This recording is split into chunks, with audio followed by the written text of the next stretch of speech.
هذا الثنائي لوحده راح يكون عبارة عن طوفان الموسم القادم. هذا الثنائي راح يكون أخطر طوفان في العالم بدون مبالغة يا جماعة. الله يعين كل لاعب راح يكون بجهة راشفورد وفالدي.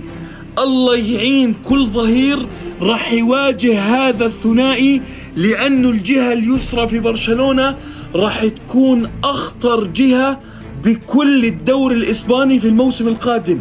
راشفورد وبالدي، سرعة، مهارة، إنهاء، مراوغات، عرضيات، تسديدات. هذا الثنائي راح يكون لوحده عبارة عن طوفان موجود في برشلونة في الموسم القادم. الجهة اليسرى لما تكون فيها بالدي ولما يكون فيها راشفورد، اعرف انها راح تكون جهة عبارة عن ماكينات يا رجل. قسما بالله بالدي لحاله بخوف، فما بالك لما يجي لاعب زي راشفورد معاه مع مدرب زي فليك.